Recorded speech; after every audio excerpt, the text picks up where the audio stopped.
नमस्कार। मैं राजेंद्र प्रसाद द्विवेदी शिवपुरी से आज फिर आपसे भेंट हो रही है।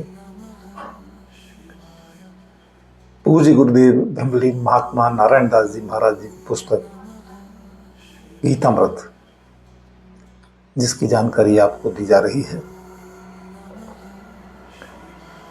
पिछले एपिसोड से आगे बढ़ते हुए प्रारंभ करते हैं। अब यह जानना भी अनिवार्य है कि स्थूल देह और आत्मशक्ति में क्या अंतर है। तत्वदर्शियों की दृष्टि में स्थूल देह और आत्मशक्ति में यही अंतर है कि स्थूल देह के न रहने पर जिस नाम से उसे पुकारा जाता है, उस नाम से फिर उसे कोई नहीं पुकारेगा और उसके शरीर के आकार प्रकार भी हमें पूर्ववत नहीं दिखेंगे।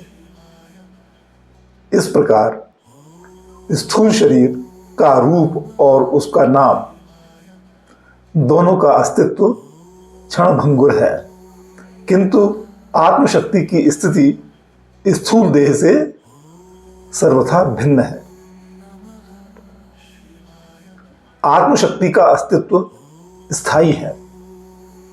अतः भगवान कहते हैं कि हे अर्जुन, असत वस्तु का यानी स्थूल शरीर के नाम रूप का अस्तित्व नहीं है और सत का यानी आत्म तत्व का अभाव नहीं है। इस प्रकार ज्ञानी पुरुषों द्वारा इन दोनों का ही निर्णय देखा गया है। वस्तुतः यह आत्म तत्व शक्ति इस समस्त जगत में सदा व्याप्त रहती है। इसके अस्तित्व को मिटाने की किसी में सामर्थ्य नहीं है। अतः इस समस्त जगत में व्याप्त शक्ति को तो अविनाशी कहते हैं और इस सीमा रहित नित्य एवं अविनाशी शक्ति के रहने के ग्रह को शरीर कहते हैं, जो बदलते रहते हैं तथा जिनके नाम व रूप नाशवान है। शरीर के बदलने से अथवा नाम रूप के नष्ट हो जाने से स्वधर्म पालन में कोई बाधा नहीं आती।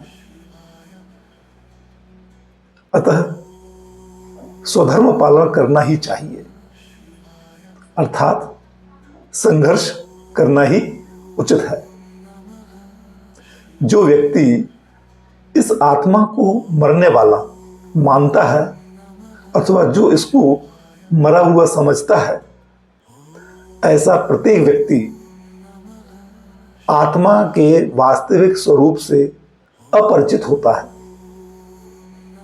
क्योंकि आत्मा ना तो मरती है और न ही मारी जाती है।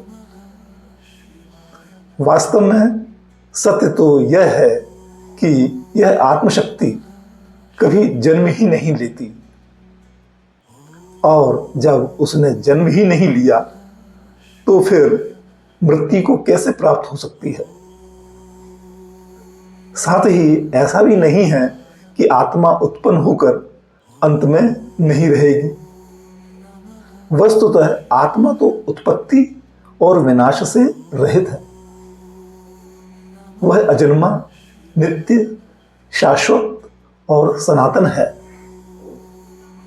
शरीर के नाम रूप के नाश हो जाने पर इसका नाश नहीं होता।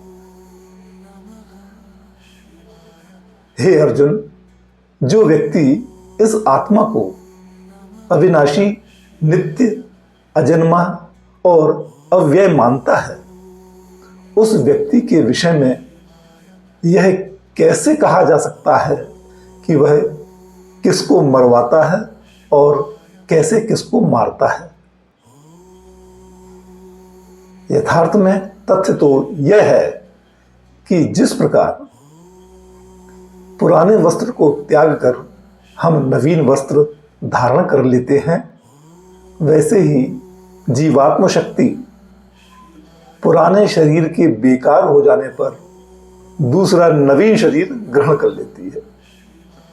युद्ध में भाग लेते समय शस्त्र से देह को काटा जा सकता है, किंतु आत्मशक्ति पर शस्त्र का कोई प्रभाव नहीं पड़ता। देह के कट जाने पर यदि देह को जलाया जाता है तो देह तो जल जाती है, किंतु जीवात्म शक्ति ज्यों की त्यों बनी रहती है। उस पर अग्नि का प्रभाव नहीं होता है। इसी प्रकार यदि देह को जलाने के बाद उसकी भस्म जल में प्रवाहित कर देते हैं, तब भी आत्मा पर जल का कुछ भी प्रभाव नहीं होता और जल के सूख जाने पर भी वायु के स्पर्श से आत्मा पर वायु का भी किंचित मात्र भी प्रभाव नहीं होता। अतः यह आत्मा अछेद्य, अधाह्य, अक्लेद्य और अशोष्य है। निस्संदेह यह आत्मा नित्य, सर्वव्यापक, ठूंठ के समान अचल रहने वाला और सनातन है। इस आत्मा की जानकारी इंद्रियों द्वारा नहीं हो सकती है। मन भी इसके रूप को नहीं जान सकता। यह विकार रहित अर्थात अपरिवर्तनशील है। अतः जब स्थूल जड़ देह के छूट जाने पर जीवात्मा का सूक्ष्म शरीर जो कर्म का करता है एवं आत्मा का स्वरूप जो कर्म का प्रेरक है, दोनों का अस्तित्व ज्यों का त्यों रहता ही है, तो फिर देह के छूट जाने का यानी मृत्यु का डर बिल्कुल नहीं रहना चाहिए, क्योंकि स्थूल देह तो बढ़ई के औजार के समान है। अगर बढ़ई है और उसमें काम करने की शक्ति भी बनी है, केवल औजार घिस घिस कर बेकार हो गए हैं, तो वह औजार दूसरे ले लेता है। इस प्रकार औजारों को बदलने में बढ़ई कभी भयभीत नहीं होता, वरन उसे संतोष ही होता है। तथा औजारों के अभाव में जो कार्य करने में शिथिलता आ जाती है, वह भी नवीन औजारों के आते ही दूर हो जाती है और वह पूर्ववत पुनः कार्य करने लग जाता है।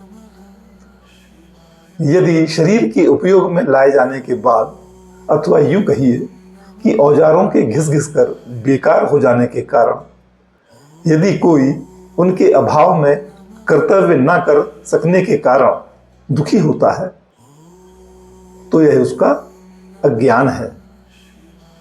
किंतु जो यह जानता है कि स्थूल देह के बेकार हो जाने पर नई देह फिर ले लेंगे, वह व्यक्ति आत्म तत्व को जानने वाला वीर है। ऐसा व्यक्ति मृत्यु की परवाह नहीं करता, अपितु निरंतर कर्तव्य पालन करता हुआ प्रसन्न रहता है। उसकी दृष्टि में तो देह की मृत्यु ऐसे ही है जैसे कि एक शस्त्र का टूटना। ऐसी धारणा वाले व्यक्ति के कर्तव्य पालन में मृत्यु लेश मात्र भी रुकावट नहीं डाल सकती। अतः भगवान कहते हैं कि यह आत्मा अव्यक्त, अचिंत्य और निर्विकार कही जाती है। अतएव आत्मा को ऐसा जानकर उसके लिए शोक करना सर्वथा अनुचित है। लेकिन यदि कोई व्यक्ति आत्मा के अमरत्व के रहस्य से अनभिज्ञ है, तो भी कर्तव्य पालन में देह के नाम व रूप के नाश होने मात्र से उसे पीछे नहीं हटना चाहिए। कर्तव्य पालन तो सर्वोपरि धर्म है, क्योंकि यदि उसकी दृष्टि में आत्मा नित्य मरने वाली एवं नित्य जन्म लेने वाली है, तो फिर जन्म लेना और मृत्यु को प्राप्त हो जाना भी अवश्यंभावी है, जो प्रकृति की एक अनिवार्य क्रिया है। इस दृष्टि से मृत्यु तो टल नहीं सकती। फिर भी यदि कुछ जल्दी हो गई तो कोई बात नहीं, कर्तव्य पालन तो हो ही सकेगा। ऐसा विश्वास रखते हुए व्यक्ति कर्तव्य करता ही रहेगा। इस प्रकार वह अकर्मण्य जीवन की अपेक्षा कर्तव्यरत जीवन के गौरव को प्राप्त कर सकेगा। अतः भगवान कहते हैं कि हे महाबाहो, यदि तू इस आत्मा को सदा जन्म लेने वाला और सदा मरने वाला ही समझता है, तो भी तेरा आत्मा के विषय में चिंतित होना उचित नहीं है, क्योंकि जो जन्म लेता है उसकी मृत्यु निश्चित देखी जाती है। अतः जो होकर ही रहेगा अर्थात अवश्यंभावी है, उसके लिए शोक करना व्यर्थ है। साथ ही जीवों की जन्म से पूर्व क्या स्थिति थी और मृत्यु के उपरांत क्या स्थिति होगी, इसकी हमें कुछ भी स्पष्ट जानकारी नहीं है। हाँ, केवल जीवों के जीवन काल की अर्थात वर्तमान की स्थिति का ही हमें ज्ञान है।